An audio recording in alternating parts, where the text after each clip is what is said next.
Hello, Vinnie. Hello, Mike. Just waiting on Sainte. Groovy. And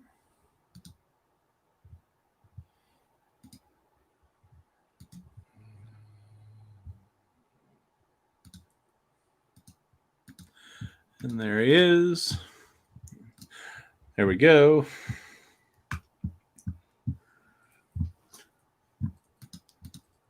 Sainte, you there? Yeah, can you hear me? Yeah. All right, let's knock this shit out with however long we got. Welcome to a new episode of The Usual Saints. I'm Mike D here with Vinnie and Sainte. Hello. Whoa! What the fuck was that? What did I do? Someone got really loud, or is that just me? That's just you. I was listening. I was like, whoa, I just got blown out. All right. So we got a lot of shit to cover this week. We had Vincent on, but in a play, we're going to flip-flop, and I'm going to release that one next week because we talked about pretty much evergreen shit that time, besides Sainte going to New Orleans, but no one knows when that was, so that's fine. I want to talk about first thing, because we're going to delve into as much of this topics list as we can cover in the time we have. Are you guys big into hockey at all, or no? No. I'm not big into it. I like it, but why? What's going on? Well, the Islanders tied it up. Yeah, the Islanders are in the semifinals playing the Tampa Bay Lightning. I forgot. It slipped my mind that they were playing Tampa Bay, so I didn't get to go on Sunday to watch the game in Tampa. I did go to game 2 Tuesday night, which sucked because the Islanders won game 1, lost game 2 when we were there, me and my dad. So I saw that. I saw your post, yeah. My dad being a big Islanders fan, he thinks he's bad luck or all that kind of bullshit. Let's see, game 3 they lost. The first game they played in the Coliseum. However, last night with game 4, it ended in spectacular fashion. So the Islanders are up 3-0. Third period starts. I'm hoping that they can just ride it out. And then all of a sudden the Lightning score 2 goals, and I'm like, oh fuck. So there's 10 seconds left, less than that. Somehow the Lightning get the puck. They're going towards the goal. The goalie, Valle, I don't know how to say the Russian names, Valimov or something like that. He comes out of the net to kind of, because there's 3 seconds left to try to stop the puck.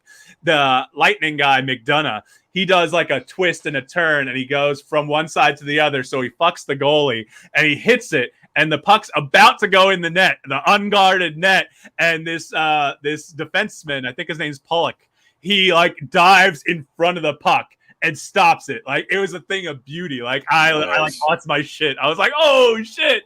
I love that kind of stuff. Hockey, anything that's more than one game. That's why I'm bigger into football. I technically grew up a mile from where the Islanders play in the Coliseum. So I love that. I love that. That's my heritage, and my dad's a big fan, and that's where I grew up. But, the Steelers, every game fucking matters. They have one chance, and that's especially in the playoffs. Right. In basketball and hockey, there's 82 games a season.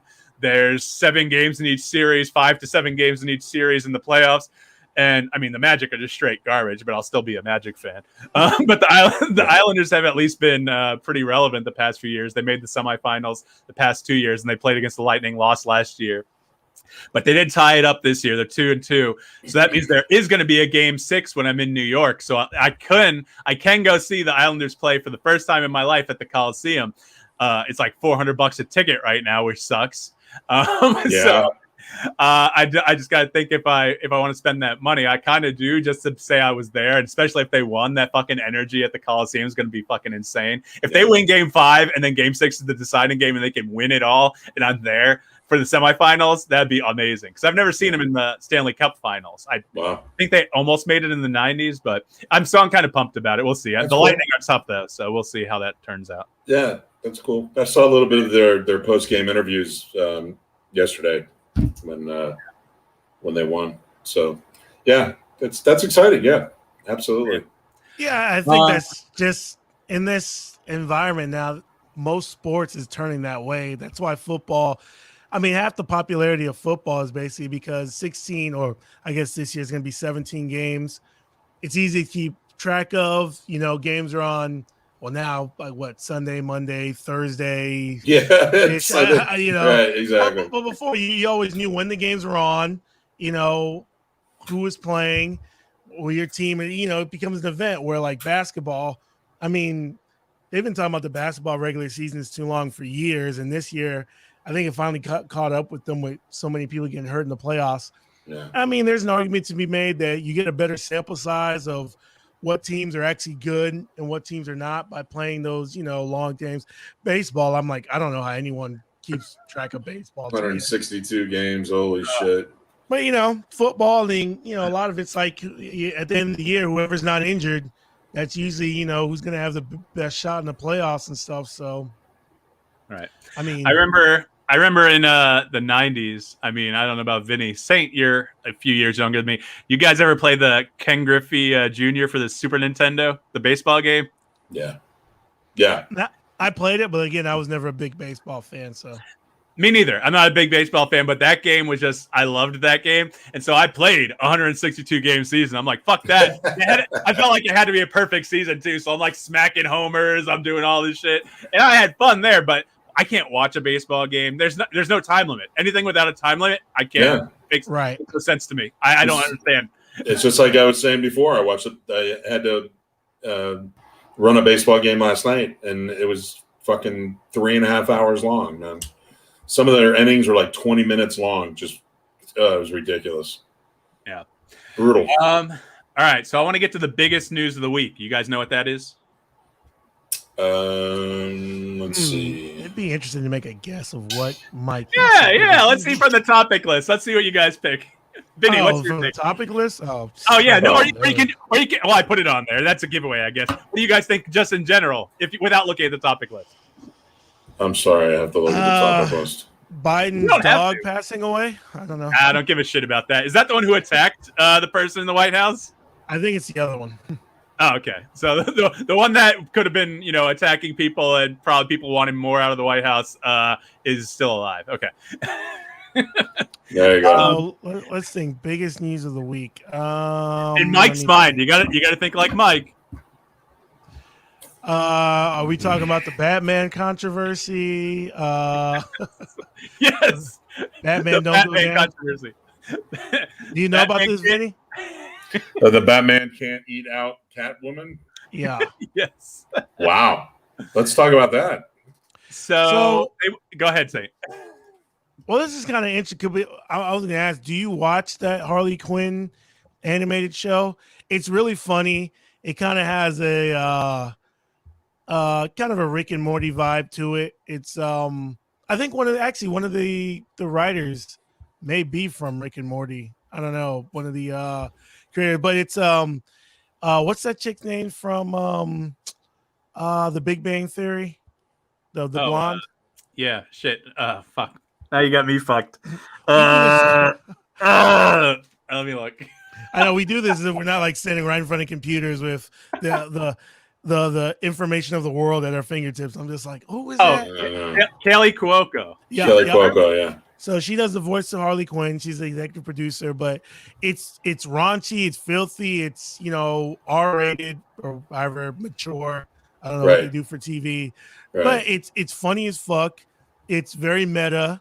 They're like, there's jokes inside of jokes. And one episode, it was making fun of the guys who possibly. One episode started out 2 fat guys on the couch talking about the new Harley Quinn's coming on, man, and it sticks to the canon. It's break the fourth wall, all kinds of shit.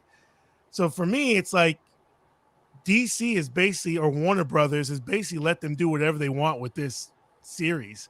I mean, it's not canon. It's not to be taken seriously. It's violent. Like I said, it breaks the fourth wall.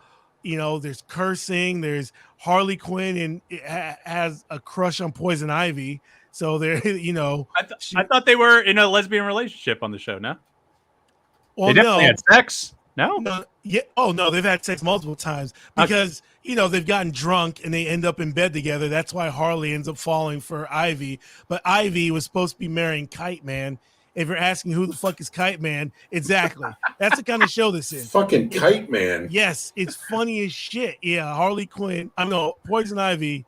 At first, Kite Man's a fucking loser kind of villain because his ability is he has a giant kite in his back. You know, that's the joke. Oh my god. But eventually, Poison Ivy falls for him.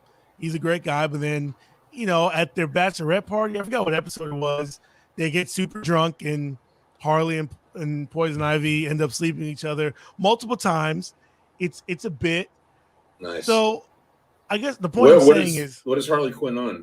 Where can I see that? HBO Max, I think. Oh, HBO Max. Okay. Yeah, it was on DC there. What was it? They like the DC comic book, they had their own thing, and then Warner Brothers was like, fuck you, we're making HBO Max and totally screw them out. Right. And so, but the point is, this isn't a serious show. It's raunchy. And when I heard about this, like that wouldn't even be the most crazy thing they've done on the show yet.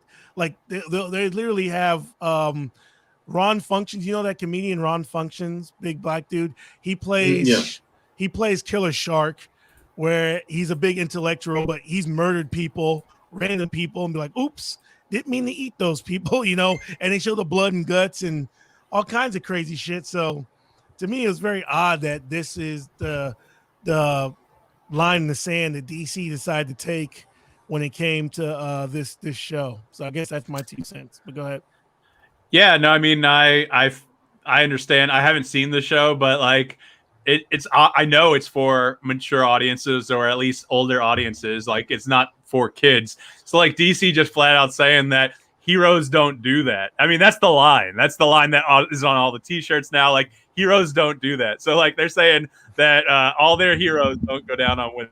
So, I don't know what they're doing there. And the show's pretty smart. So in the first season, it deals with Harley Quinn, and she's basically breaking up with the Joker because, well, he's the actual Joker, not like, you know, I've to become the comic. Let me turn on the comic book nerd switch for a second. I've really hated how they've turned this Joker Harley Quinn into some kind of romance deal. It's like, no, the only person the Joker loves is Batman, because Batman's the only person that you complete me kind of deal.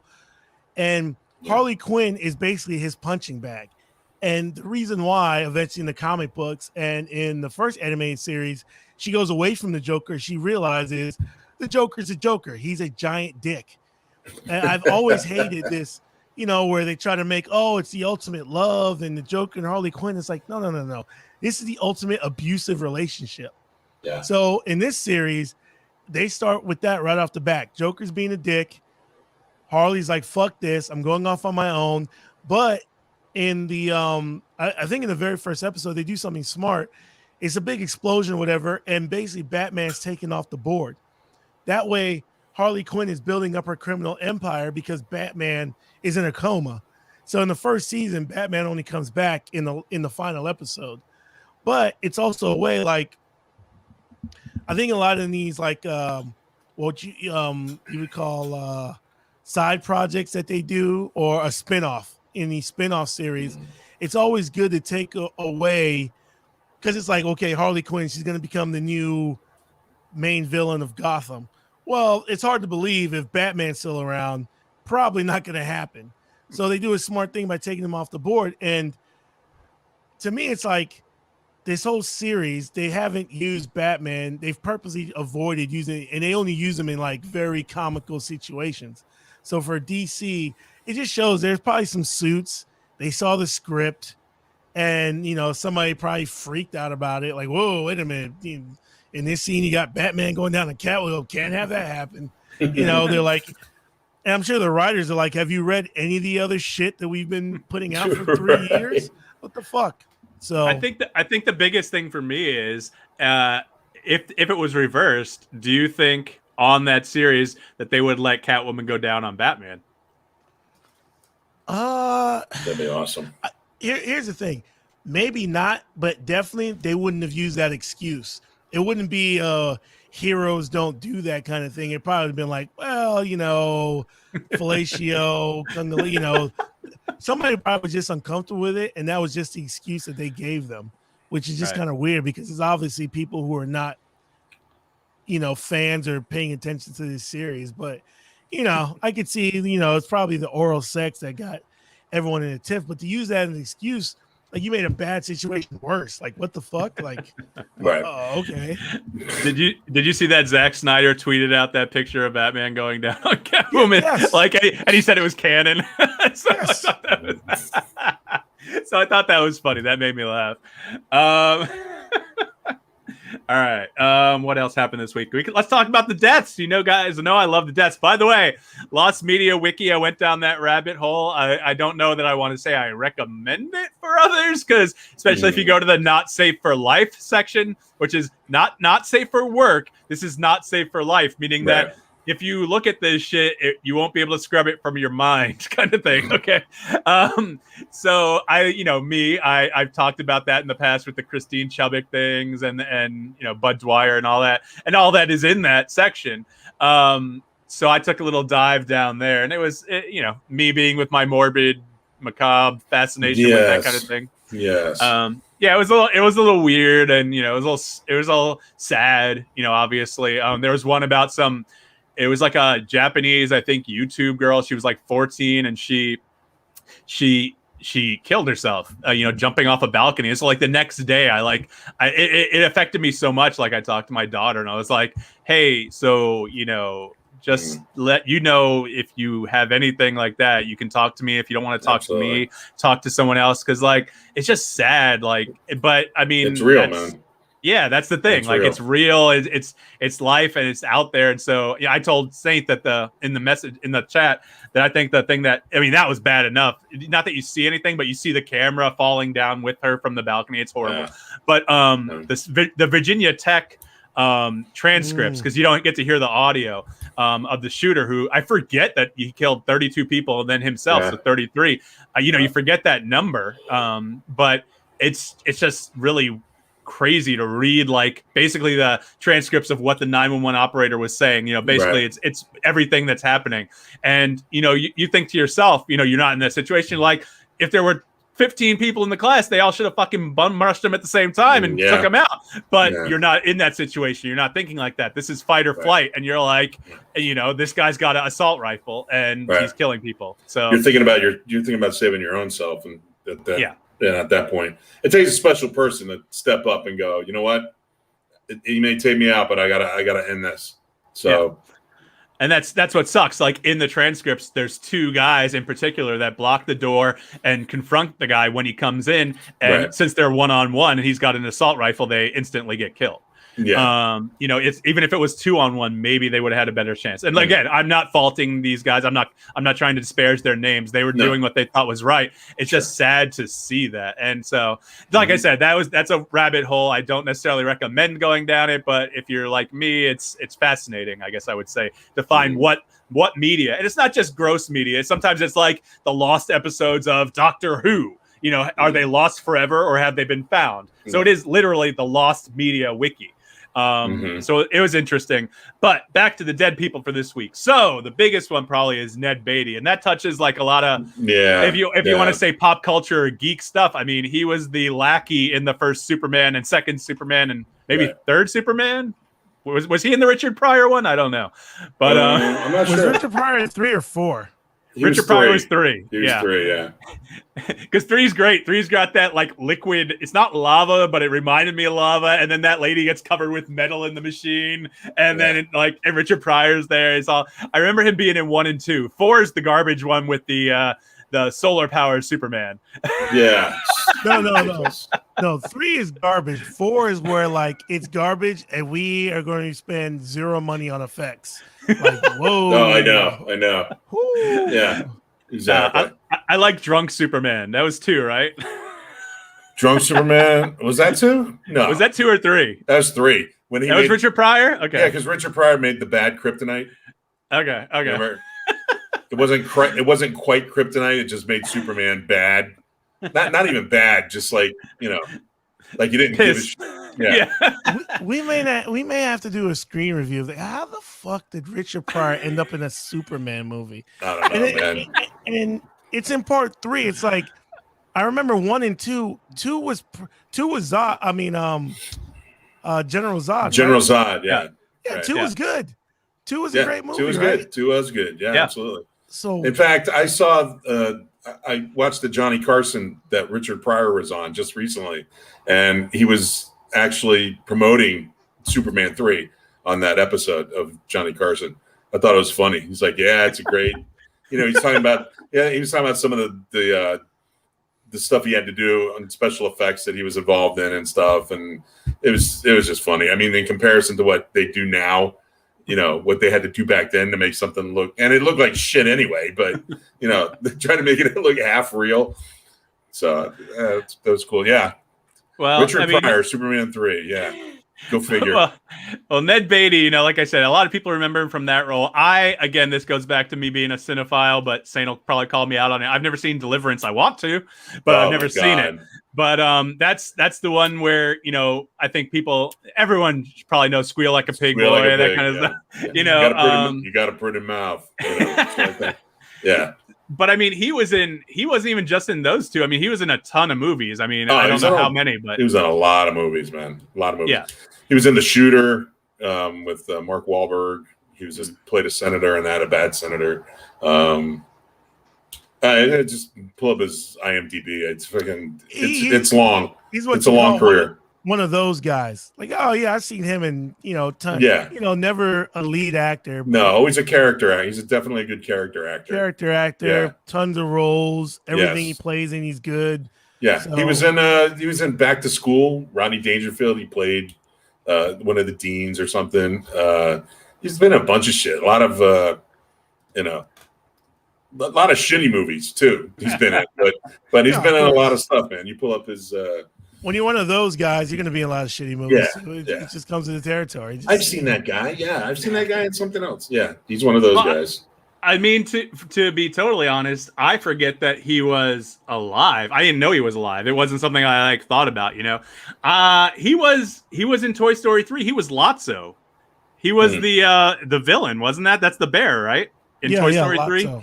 Mm-hmm. No, for some reason I was thinking not that it was Ernest Borgnine. I was feeling it was someone else. There's another guy who sounds like Ned Beatty that I thought that was. So that's interesting. I didn't even place that one. And you're right. He was in Shooter, Superman 2. What's some other stuff that I would remember him from? Oh shit! I forgot he was on Homicide. Homicide. If you guys haven't seen it, it's almost like the precursor to The Wire. Yeah, and that I watched it. It's good. It's rough. It's real. It's gritty. But it's also on network television, so it's not as great as The Wire. But I still love that show. And I forgot he played one of the main characters, Bolander. Right. So that was good. Sorry, I'm just reading through. Oh, he was on Roseanne. He played John's father. Goodman's dad. Yeah. Right. Shit. He was in all this stuff, and he was in Rudy. He was. He was Rudy's dad. Rudy's dad. Huh? Yeah, he's Rudy's dad. he's a great that guy. Yeah. So Yeah. He was actually in Captain America. Did you guys know that? Captain America. What are you playing, Captain America? What the fuck was he in that? He played Sam Kolowitz in the 1990 Captain America. Oh, shit. the one that no one remembers from 1990. Wow. Sainte, did you even know that there was a Captain America from 1990? And you're kind of geek, but I did, because at one point I went on a dive of all the terrible when they were trying to make superhero movies back when they had no business. There was that terrible Fantastic Four one they try to make. There's a Japanese Spider-Man, if you ever want to deep dive into it, which is actually it's really interesting. Japanese and their deal with Spider-Man's pretty kind of weird, but I've seen a bunch of this, so I did know there was the old school Punisher. There was a Punisher back in the day. You talk about the one Dolph Lundgren or a different, or the one with fucking Beowulf? Yeah, him. Hasselhoff. Hasselhoff. Oh no. Yeah, he was a Punisher too. Yes. Yeah, man. They've milked Punisher for a long. Which wow. I mean, and then you got who's in the who's in the movie? Which one? The one from Walking Dead, the one who did it on the Netflix show. John Bernthal. John Bernthal was great as the Punisher. Yeah. He needs to continue playing that. Yeah, he needs to continue playing that role if Marvel will incorporate him somehow. Just like Charlie Cox still needs to be Daredevil when they introduce him into the cinematic universe. Those two actors are great in those roles. And I have nothing. Go ahead. I think they will. I think Charlie Cox is going to play Daredevil. I think he's going to be Spider-Man's lawyer in the next Spider-Man movie that comes out. Don't quote me on that, but that's what the rumors are. Oh, you know what? There's everyone and their mother is going to be in No Way Home. Like you got Alfred Molina is going to play Doc Ock. You supposedly have people spotting Tobey Maguire and Andrew Garfield, even though they're saying that they're not going to be in it. You have Green Goblin, Willem Dafoe, theoretically going to be in it. I'm excited, and I think that comes out before the multiverse, Doctor Strange, Multiverse of Madness. So we'll see what happens. That's I think it's Black Widow, Eternals, and then Spider-Man. Oh, and Shang-Chi and the 10 Rings or whatever. I'm about to say that comes out too. Shang-Chi comes out like September. Yeah, slides in there. Yeah, so we'll see what happens there. But yeah, I mean, Ned Beatty, like you said, great character actor, great that guy. Mm-hmm. I didn't know he was alive, but it's always sad. It's always sad to hear one of those guys. Silver Streak. He was in Silver Streak with. Was that Richard Pryor? Gene Wilder and Richard Pryor. Yeah. Yeah. Okay. Yeah. The other big death, I say, for me, for my generation. I don't know where you guys fall because you're a little bit on either side. I don't know if you guys watched. John B. the Genie from Pee-wee's Playhouse. The actor's name was John Paragon. And so I read that and I was like, oh, shit. Again, didn't know the guy was alive, but, that was a big part of my childhood, watching Pee-wee's Playhouse, the show, and, then the movie. But, just another one that's gone. He was in his 70s, I think. But, just another guy that's gone. John Paragon. Yeah. Okay. John Paragon. He was, let's see,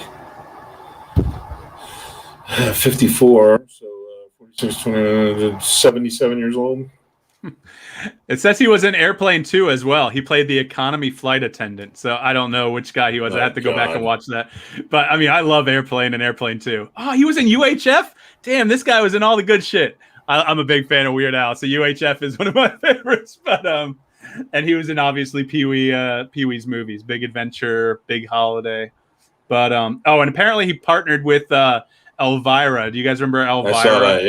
Yeah. Elvira.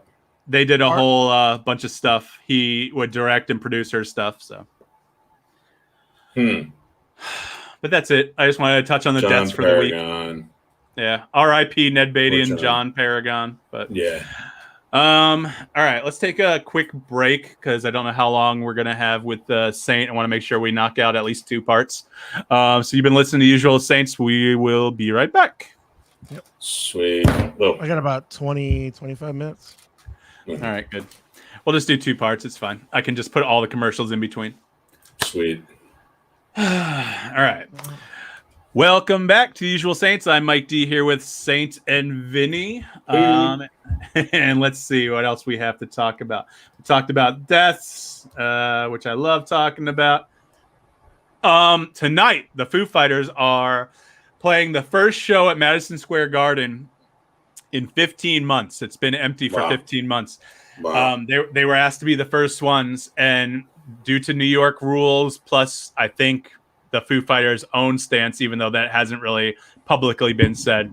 But the states they played in, they just played in California at some smaller venue for 600 people. And both New York and California require, if you're going to be going to a concert, that you're fully vaxxed and you provide proof of it.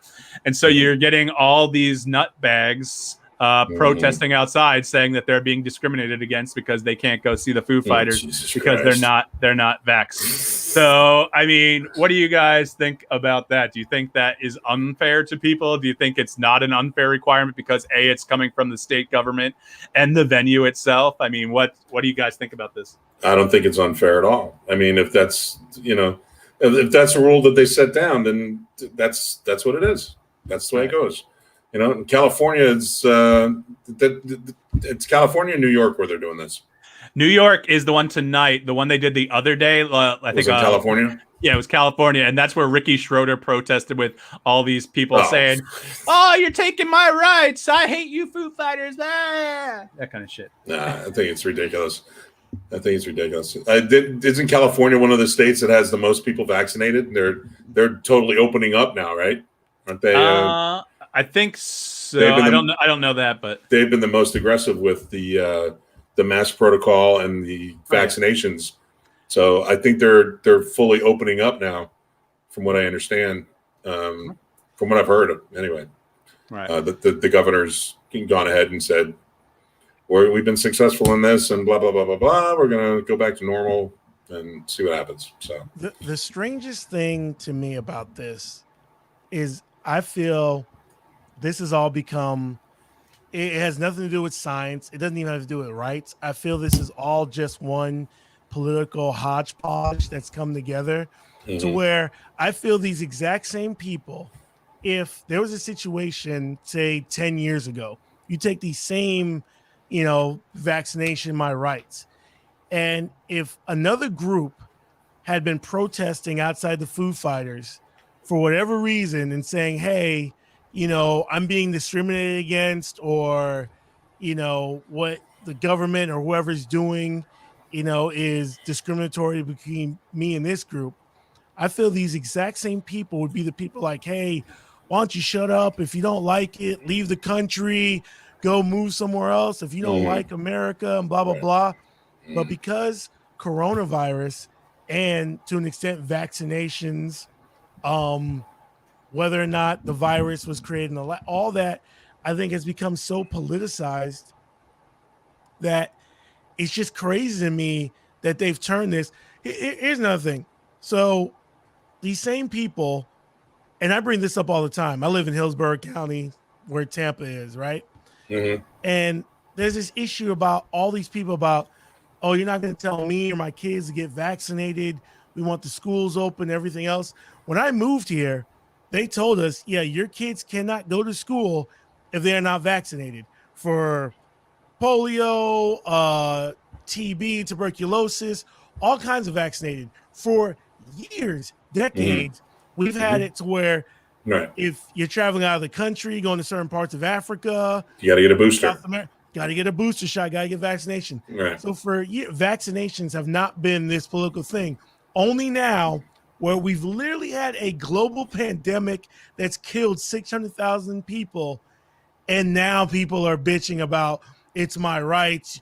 Oh, conservative, it's my body, my choice. Funny, conservative, my body. Wondering where they're picking up that language from these conservative people worrying about people's bodies and their rights. As red states pass more and more abortion laws. So I just think, we've just turned into this where everything's becoming political, where, you could have these restrictions on tons of things before, but coronavirus, and I do think this is dealt with like the way social media, like I'm thoroughly convinced half these motherfuckers, I did my research on Facebook, or I've listened to this conservative podcast, and they've told me that, this is just a slippery slope to Bill Gates inserting a microchip inside of you and getting all your information. And that's why I'm not getting vaccinated, blah, blah, blah. Like literally you have, what's the guy, Cowboys receiver. I don't know if he plays for the Cowboy anymore. Talking about Bills. Oh, he's on the Bills now. Cole Beasley is what you're talking about, right? Cole Beasley. And he's writing now, I'd rather retire than get vaccinated. And I hope the NFL calls his bluff. And of course, what's going to happen, he's going to become a martyr, and he's going to end up with a right-wing radio show, Facebook, YouTube, and become, the NFL, they canceled me because I refused to get vaccine. Like, no, motherfucker, you're a health risk. Yeah. And that's the reason why. You know what's funny? If these same people, I'd like to see what their attitude toward HIV, AIDS, and all these things were back in the day, and what your attitudes toward those people and their rights and stuff like that. Right. So, it's a little more uncomfortable to wear a condom than it is a mask. So, Right. when the AIDS was going on and they're pushing condoms on everybody and safe sex, I mean, were these idiots actually going out there and having unsafe sex because they felt it was against their rights that they had to wear a condom? I mean, these people, they just sound like they're people that are making stupid choices. That's all. I mean, whether it's politicized or not, they're just I don't even think people. it's that. I think if it wasn't the coronavirus and everything, well, let's just say it didn't have to do with coronavirus and it was some other kind of vaccine, or if it was like, I don't know, polio or just something. I really feel like a lot of people would have no problem with vaccines, no problem with people being like, hey, you have restrictions. Let's put it like this. Some comedians, like there's a technology that Dave Chappelle kind of helped create and now they use. A lot of comedy shows, they make you put your cell phone inside of a secure locked bag before you go to a comedy show because they don't want people videotaping. Right. I don't hear these same people talking about, well, how come it's my right to have a video? Technically, right. Why do I have to put away a piece of my property to buy a ticket to your show? But Dave Chappelle, hey, that's the rules. So basically the Foo Fighters saying like, hey, motherfucker, you don't like it? Go sit down. But don't come. I think because coronavirus, everything around it has become politicized. Fuck the health, fuck this. It's like Fauci, this is another crazy thing that leads to. It's like, I don't consider anyone perfect, including Fauci or any of the people working at the CDC, the World Health Organization. They're human beings, they're fallible. But they'll take any, misstep or any flub that Fauci or anybody from the CDC says and blow it up to be this whole politicized. You see, they're lying about this, and it's happened from the very beginning, from the inception of this whole thing, the whole COVID thing. I mean, the media has blown it out of proportion to taking not the COVID thing so much, but the way people have been responding to it and reacting to the protocols and things like that, and the politicizing it the way that they did. And that's all Trump did with that thing, was politicize it. Right. He used it as a weapon to, bash liberals, so I literally feel and I think Trump wasn't the cause of it. No. But I think he was just like a booster shot of nitrous. Yeah. To where that with social media, Facebook, he took it and ran. He took it and ran with it. I literally think eventually this country, we're going to destroy ourselves and kill ourselves from stupidity based on this shit. It's like people don't understand anybody can go online and post anything, and now everything becomes politicized. Even some of my friends who I consider, not right wing, whatever, but they'll just regurgitate bullshit they hear on Facebook. Like, hey, Sainte, man, didn't you hear? Like the vaccine, man, it's how they're gonna track you. I'm like, oh my god, it's like, dude, track me. They want to track you. Go ahead. Like I'm hard to find anyway. You need to put a tracker on me. I mean, sorry, you know where I'm at? Just call me. I didn't mean to cut Sainte off. Did you see? I don't know if you guys watched John Oliver. I watched him this week. They had a woman at a government meeting, I think in Michigan or something like that, and she's talking about she became magnetic after getting vaccinated. So she pulls out a fucking key and puts it on her chest because she has like kind of a V-neck, and it sticks there for a little bit without sliding. You know why it's stuck there? It's because it's a key, and you probably were a little sweaty, and it's a slant. So it's not like it's straight down. It was going to drop straight down. When she tries to do the same shit to her neck, she puts it on her neck and it falls right off. She's like, oh, wait, let me get a pin. And she tries to do the same shit, falls right off. And so this bitch is just like making herself look extremely stupid in front of a government body, plus the public who's watching the video. So. Well, that's the whole thing, Mike. I mean, that's a large percentage of the people, that are against doing the right thing, against the protocol, putting up a fight against putting a mask on because somebody who owns a business asked them to put a mask on. That's the rule. It's their company. It's their business. You want to go inside, put on a fucking mask. And the people that are the stupid people, like the lady you just described, I mean, they're out there in droves, man. And they're just making themselves more obvious, and I think it's a good thing. So you can fucking avoid them. And, and stay away from them, But yeah, I mean, there are a lot of stupid fucking people out there, man, that have made this whole thing a catastrophe. You know what I mean? Right. I mean, if 600,000 people dying from this isn't a good enough reason to at least put forth the effort for 15 minutes when you go into a store to pick up your eggs and bread or whatever, as soon as you walk out of the store, take the fucking mask off. What is the problem?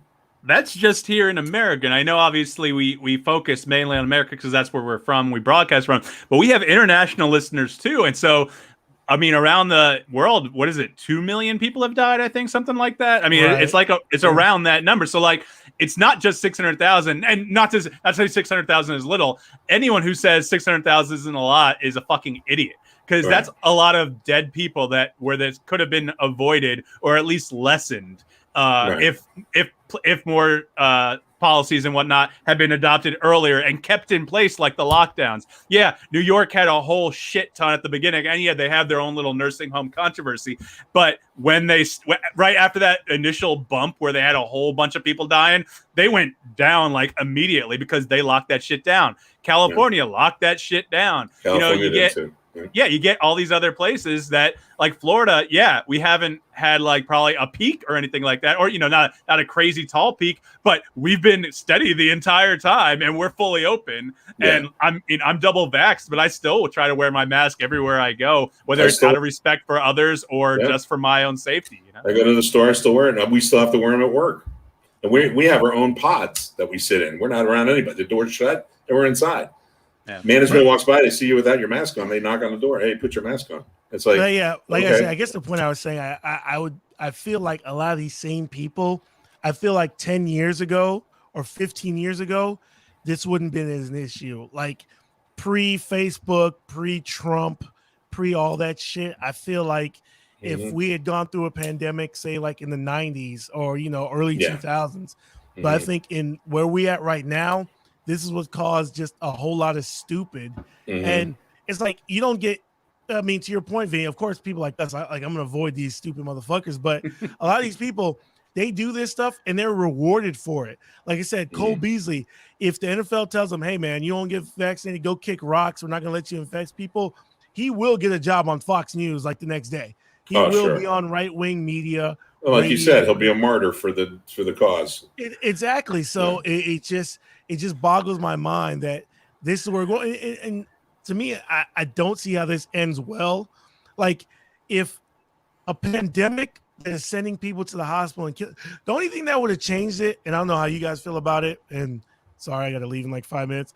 Only thing that would change it is if, take this exact scenario, but if you had flipped it, and I'm not wishing death on anything, but I've always thought in my mind, if it wasn't the seniors who had passed, but if it was children, if it was an early age virus that was killing people, I think the exact same numbers, say the exact same, type of virus, but it was a younger, it attacked young people instead of the old spectrum. I think it'd be a vastly different attitude towards the way people act toward this virus. I really do. If it was people's kids that were in the hospital and shit was happening, I guarantee you people would have a different attitude about it.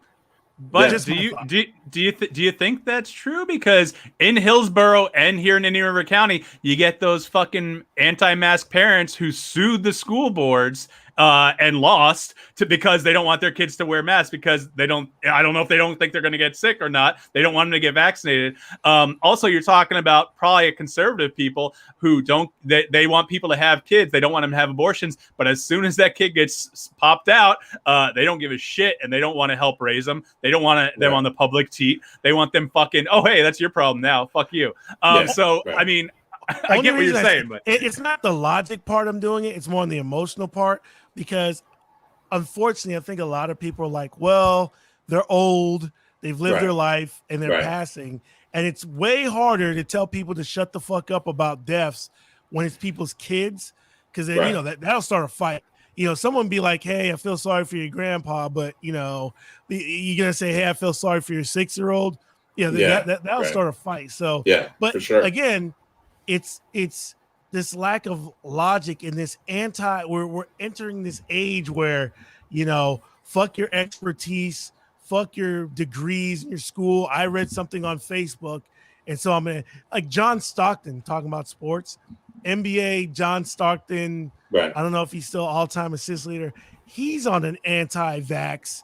He's like, from the research I've done, it's like, motherfucker, you're in the fuck NBA. research. Yeah, he's in the documentary talking about, he's anti-vax, COVID as a whole. It's all bullshit. Yeah. From the research me and Karl Malone have done. Right. Yeah, exactly. And again, there could be something to say, like, just not believe everything, right. The World Health Organization, like any international organization, has issues because you got to deal with, you're not just dealing with people who are, for the most part, on the up and up. You got to deal with China and Russia.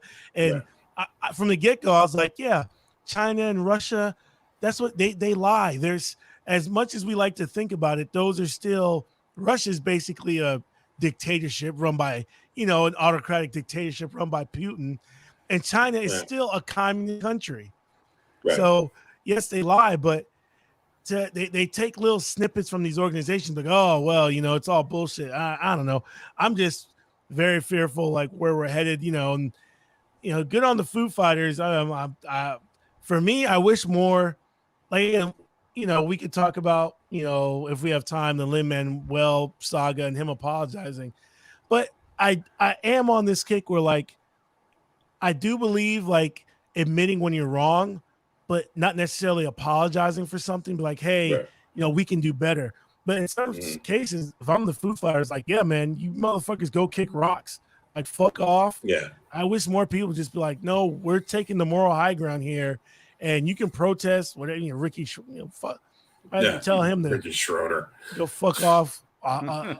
Go eat a 1,000 baby dicks and get the fuck out of my face. He's been packed up in mothballs for a while, so he wants to put his name out there again. Right. The easiest way to become a right is just become a right-wing martyr. It's the easiest way to make money. Exactly. I was just talking to my wife.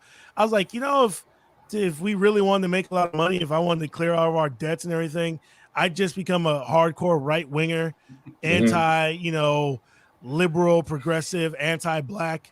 The easiest way to make money, and I'd be on Fox News tomorrow.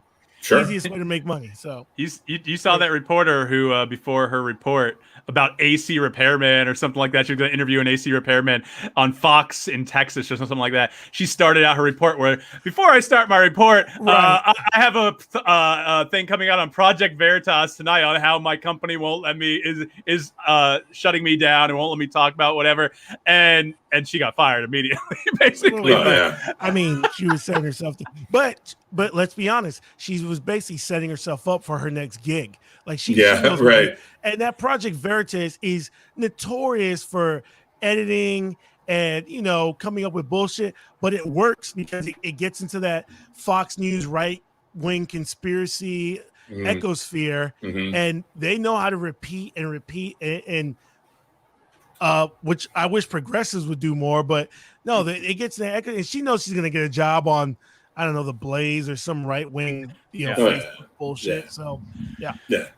All right. Well, I know Sainte's got to get out, so we do want to talk about the Lin-Manuel stuff. If it's still something that we feel like we can talk about in a few weeks, we can hit that up on the first episode of July. But, guys, before we leave, anything? Go ahead. No, I'll let you guys know because probably tomorrow I'm going to contact the boat, see what time. I'm probably still going to be here probably after the 4th. So I'll still be here. So if we can record a few episodes before then. Yeah. Cool. July 4th will be the next one that we record because we already recorded the 27th of June. So, and then we'll say goodbye to Sainte for another year, and then probably till about like, I don't know, September, October. I'll try. Yeah. I will make a more concerted effort to call in, leave voice messages or whatever. Yeah, absolutely. It'll be me and Vinnie with our thumbs up our asses trying to talk. That's right. I got 2 fingers up there, buddy. How about you? Sainte, Those are still good episodes. So good. We want a video. We want the video messages. We like the audio, but if you can send us a video message, even if it's short, send it in. You know what I mean? Because we like seeing you. We can put that on YouTube and everything. Absolutely, sure. And plus the audio is usually cleaner than when you try to leave a voicemail anyway. So gotcha. All right, so let's wrap it up. Let's see. You can hit us up on social media, The Usual Saints, on Instagram, Twitter, Facebook, TikTok. I don't give a fuck. All those social medias. You can find us on our website, theusualsaints.com, where we everywhere you can find our podcast is up there. YouTube and all that kind of shit. All the ways to contact us if you need to, plus our phone number 240-724-6877 if you want to leave a voicemail, text, or call in live to the show. Like I see we have a viewer again, unless it's me somehow. Oh my god. I know. The call. Press the fucking numbers, man. Let us know. You don't even have to. You don't have to be a part of the show. You can just join in and say a comment or say we suck or whatever. Just anything, man. Do me the favor. All right, so we're gonna end this week so Saint can go do his thing, cook or whatever he does at 6:30 at night, and I'm gonna go see what's going on with my in-laws. Hopefully they're okay. All right, so for Vinnie and yeah, me too. I think they are. I saw a picture of the car accident. It looked like they got sideswiped. So is anybody calling? Somebody calling. Someone is calling. Is that you? That's me. Hey, I'm not gonna answer your phone, dipshit. Okay. Come on, yeah. Come on. All right. So for Vinnie and Saint, I'm Mike D. Thanks for listening to The Usual Saints. Peace. Peace. All right, guys. Thanks. All right.